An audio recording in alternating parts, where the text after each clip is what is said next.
오늘 함께 나눌 말씀의 제목은 짐을 지다입니다. 신명기 말씀을 새해가 되면서 읽기 시작했습니다. 신명기 말씀의 시작은 이래요. 그 광야 길을 다 간 겁니다. 평지에 도착했고 이제 요단강을 건너가면 그렇게 꿈과 기대에 부풀어 있던 가나안 땅에 드디어 도착하게 되고 들어가게 될 겁니다. 그래서 말씀의 제목을 지금 알던 것을 그때도 알았으면 이라고 할까 하다가 너무 길다 생각이 돼서 짐을 지다로 바꿨습니다. 1장 3절 먼저 같이 한번 읽어보죠. 시작. 40째 해 11째 달 그 달 첫째 날에 모세가 이스라엘 자손에게 여호와께서 그들을 위하여 자기에게 주신 명령을 다 알렸으니 1장 3절에 다 알렸으니 그러고 쭉 이야기가 계속 진행되다가 신명기 마지막에 가면 모세가 설교를 그 알리던 것을 다 마쳤다 하는 이야기가 나와서 전체로 신명기 전체로 모세의 기록된 첫 번째 설교이면서 마지막 설교가 됩니다. 근데 주로 나누는 이야기가 옛날 이야기예요. 그때 이랬으면 좋았을 걸 하면서 이 광야에서 묻혀 죽은 사람들의 이야기, 그 사람들의 경험 이야기, 그 사람들의 실패 이야기가 추억되면서 새로운 세대들, 새로 태어났고 새로 훈련되었고 새로 세워진 세대들에게 앞으로 아직 전쟁이 끝나지 않았고 아직 투쟁이 끝나지 않았고 광야는 끝났지만 가나안 땅의 삶이 시작될 거잖아요. 여러분 어디가 힘들까요? 광야에서 사는 것, 가나안에 들어가서 사는 것, 어디가 힘들까요?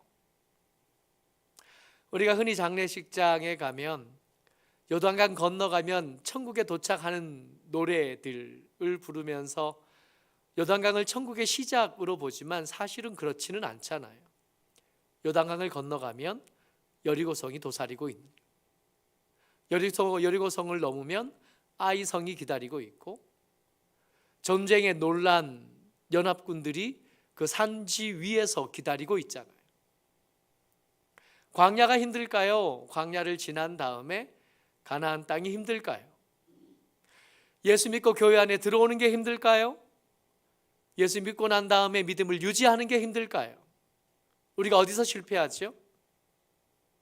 우리가 지금 고민하고 있는 우리의 가족들, 안 믿는 우리의 사랑하는 사람들의 그 사람들의 기도 제목을 가지고 기도하다 보면 예수 안에 들어오는 것, 저 교회의 문턱을 넘는 것이 그렇게 힘들고 어렵습니다마는 교회 안에서 실족하는 사람들, 교회 안에서 믿음을 유지하지 못하고 교회 안에서 버텨내지 못하는 사람들의 이야기를 나누다 보면 어느 것 하나 쉬운 것은 없는 겁니다. 광야를 지나는 것도 어렵고 광야를 지나 가나안 땅에 도착해서 가나안 땅에서 믿음으로 버텨내는 것, 거기서 믿음으로 살아가는 것도 어렵습니다. 둘 다 어려워요. 이 어려운 일을 추억하면서 모세가 뭐라 그러냐면 내가 너희들의 짐을 지는 것이 무겁다, 어렵다 라고 말해요. 신명기 1장 9절에 보면 오늘 우리가 읽었던 말씀인데 나는 홀로 너희의 짐을 질 수 없도다. 구체적으로 모세가 어려워했던 이야기들을 하나하나 써놓는데 오늘 우리가 읽었던 말씀 12절에 한번 보셔요. 12절에 보면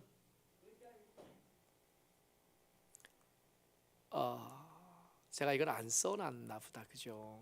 12절에 보면 이렇게 돼 있어요. 그런즉 나 홀로 어찌 능히 너희의 괴로운 일과 너희의 힘겨운 일과 너희의 다투는 일을 담당할 수 있으랴. 너희의 괴로운 일과 너희들의 힘겨운 일과 너희들의 다투는 일을 담당할 수 있으랴. 모세에게는 그 책임이 주어졌거든요. 저들의 힘겨운 일을 덜어줄 책임이 모세에게 있었습니다. 저들의 괴로운 일을 덜어줄 책임이 모세에게 있었고 여러분들의 다투는 일을 덜어줄 책임이 제게 있습니다. 문제는 이 짐을 감당할 힘이 제게 없다는, 이 짐을 감당할 힘이 모세에게 없었다는, 우리에게 그게 없다는 게 문제입니다. 여러분들 위로하고 싶고 여러분들을 돕고 싶고 여러분들과 한 손이라도 거들어 드리고 싶은 마음은 있으나 버겁습니다.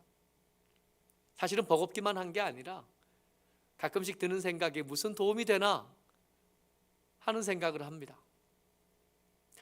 오늘 준영이가 여행 갔어요. 여행 가서 아마 지금 공항에 있을 텐데 유럽으로 여행을 갔습니다. 그래서 여행 가기 전에 기도하고 갔으면 좋겠다는 마음이 있어서 교회 들려서 저를 기다렸어요. 목사님 기도해 주시면 기도 받고 가겠습니다. 기도했죠. 열심히 기도하고 정성을 다해서 기도했는데 한편 드는 생각에 내가 하는 한마디 기도가 정말 도움이 되려나? 내가 할 수 있는 건 없는데 말 그대로 주의 은혜에 부탁하는 것뿐인데 기도를 응답하시는 것은 하나님이실 테고 함께 가주시기를 바랬는데 함께 가주셔야 되는 분도 하나님일 뿐인데 나는 아닌데. 모세가 했던 고민이 일부 이해가 되면서 모세도 안 되나 하는 생각이 드는 거예요. 여러분 다른 사람도 아니고 모세잖아요. 얼굴에 빛이 나는 사람. 그 얼굴에 빛이 나는 것 때문에 사람들이 감히 그의 얼굴을 마주 보기를 어려워했던 사람 모세잖아요. 그가 잡았던 지팡이는 뱀도 되기도 했다가 다시 잡으면 다시 지팡이도 되기도 하는 사람이잖아요. 손을 품 안에 넣었다 꺼내면 나병이 발병했다가 다시 품 안에 넣었다 꺼내면 낫기도 하는 사람이잖아요. 하나님의 뒷모습이라도 직접 본 그 유일한 사람이잖아요. 40일 동안 금세간 것이 몇 차례나 되는 사람이잖아요. 그 사람도 안 되면 도대체 누가 되냐? 우리 혼자 살 수 없는 사람인데 누군가의 도움이 필요하고 누군가의 이해가 필요하고 누군가의 호의가 있어야 사는 사람들인데 그래야 겨우 사는 사람들인데 여러분 정말 우습게도 나의 약점을 너무 많이 보여지면 옆에 사람들 부담스러워하거든요. 혼자는 못 사는 사람인데 그래서 누군가 내 무거움을 덜어줘야 되고 누군가 우리의 무거운 것을 나누어 져주어야 겨우 사는 사람인데 문제는 이 짐을 옆에 사람들에게 너무 많이 나누면 불편해해요. 어려워합니다. 너무 많이 찾아와도 부담스럽고 너무 안 찾아오면 걱정되고 문제가 너무 없으면 관계가 소원해진 것 같고 문제가 너무 많으면 불편하고 어렵고 그럼 어떻게 하면 좋을까요? 모세도 안 되는 일이니 우리 중에 누구도 안 되는 겁니다. 우리가 존경하는 믿음의 위대한 영웅들이 있고 우리가 존경하는 믿음의 위대한 선생님들 계시지만 그분들도 안 되기는 매 마찬가지일 거예요. 모세가 안 됐으니까. 내가 홀로 너희의 짐을 질 수 없도다 모세가 말했으니까 그 이하 모든 사람들은 다 불편하고 다 어려워하는 거예요. 모세가 이렇게 설교를 시작하는 데는 이유가 있습니다. 사람들의 시선에 모세가 너무 크게 보이는 거예요. 사람들의 시선에 모세가 너무 대단해 보이는 게 모세가 이건 안 된다 싶었던 거예요. 모세는 이제 없어질 거거든요. 신명기 말씀이잖아요. 모세는 곧 은퇴할 겁니다.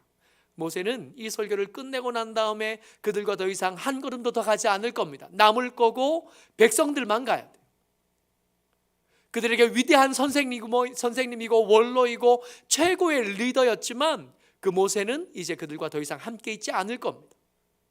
모세를 향한 콩깍지가 이제 벗겨져야 되고 진짜 바라봐야 될 하나님께 주목하지 않으면 그들은 앞으로도 못 가게 되는 거예요. 모세는 안 되지만 하나님은 됩니다. 모세가 하고 싶은 이 얘기는 이거예요. 신명기 첫 번째 장에 우리는 안 되지만 우리 중에 좀 더 훌륭하고 좀 더 똑똑한 누군가는 안 되지만 하나님은 됩니다. 그래서 우리의 시선을 사람에게서 떼어서 여호와께로 바꿔놓고 싶은 겁니다. 하나님이 된다고 말할 수 있는 여러 가지 근거들이 많았는데 애굽에서 하나님 그러셨어요. 사람들의 시선과 사람들의 부탁과 사람들의 의지를 감당할 힘과 호의가 당신에게 있다는 걸 얼마든지 보여줬습니다. 1장 30절이요. 31절까지 같이 읽습니다. 시작.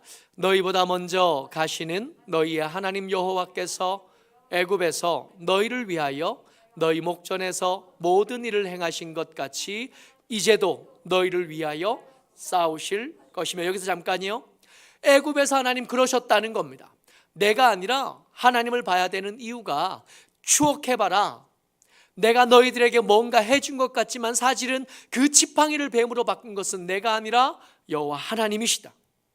내가 뭔가 한 것 같지만 내가 지팡이를 내밀었을 때 홍해를 가른 것은 내가 아니라, 내가 들고 있던 지팡이가 아니라 여호와께서 불어내신 밤새 불었던 동풍이 그렇게 했다. 하나님이 그렇게 한 거지 내가 한 거 아니야. 애굽에서 하나님께서 그렇게 하셨던 것처럼 지금도 나는 은퇴해질 거지만 너희들은 하나님 바라보고 그 하나님과 함께하면 그 하나님께서 너희 앞서서 계속 싸우면서 너희들과 함께 해 주실 거다. 31절 계속이요. 광야에서도 너희가 당하였거니와 사람이 자기의 아들을 안는 것 같이 너희 하나님 여호와께서 너희가 걸어온 길에서 너희를 안으사 이곳까지 이르게 하셨느니라. 모세가 이 광야를 표현할 때 19절에서 뭐라고 말하냐면 그 크고 두려운 광야를 이라고 말해요. 그 크고 두려운 광야를, 여러분, 애굽도 무서웠지만 사실은 애굽보다 더 무서운 것은 광야입니다. 애굽에서는 그 위정자들의 비유만 잘 맞추면 먹을 것을 얻을 수 있었지만 광야에서는 어떤 사람의 비유를 맞춘다고 해서 먹을 것을 얻을 수 있는 땅은 아니었던 거예요. 자연의 그 어마어마한 거대한 땅이 그들을, 그 숫자가 많다고 해도 꿀꺽 삼키면 흔적도 남지 않을 것 같은 땅이 광야입니다. 그 광야에서 하나님께서 너희를 안고 계셨다. 여기서 안다 하는 말이에요. 9절에서는 모세가 내가 너희의 짐을 홀로 지는 것이 어렵다 하고 말할 때 그치다. 자기의 아들을 안다 할 때 이 안다가 같은 단어예요. 들어올리다 라는 뜻입니다. 모세에게는 너무 무거웠던 백성들의 짐이 여호와 하나님에게는 질만한 짐이었고, 기꺼이 질만한 것, 들을 수 있는 것, 들어올려서 어깨에 올릴 수 있는 것이었다는 겁니다. 온유가 처음 태어났을 때 안고 다니는 거 하나도 안 힘들었어요. 하이가 태어났을 때 3명 한꺼번에 안을 수 있었어요. 그때까지만 괜찮았어요. 그때가 조금 더 지나서부터는 엄두도 안 나요. 우리는 그 정도밖에 안 되지만 여호와 하나님은 남자만 셌을 때 60만 명이 넘는 그 사람들을 다 들어서 어깨에 지고도 막 태어난 아들을 처음 안아본 아버지처럼, 막 태어난 아이를 처음 안아본 엄마처럼 기쁘고 즐겁고 사랑스럽고, 그 아이가 더 똑똑하지 않아도 그냥 손가락 5개, 발가락 5개 붙어 있는 것만 가지고도 기쁘고, 뻗대지 않고 내 품에 안겨서 포근히 잠드는 것만 봐도 행복하던 그 엄마처럼, 그 아버지처럼 그 백성들을 품에 다 안으시고 기뻐하셨다. 즐거워하셨다. 기꺼이 안고, 이제까지 안고 오셨고 앞으로도 기꺼이 그 아이 안고 계속 걸으실 생각과 능력이 하나님에게 있었다는 겁니다.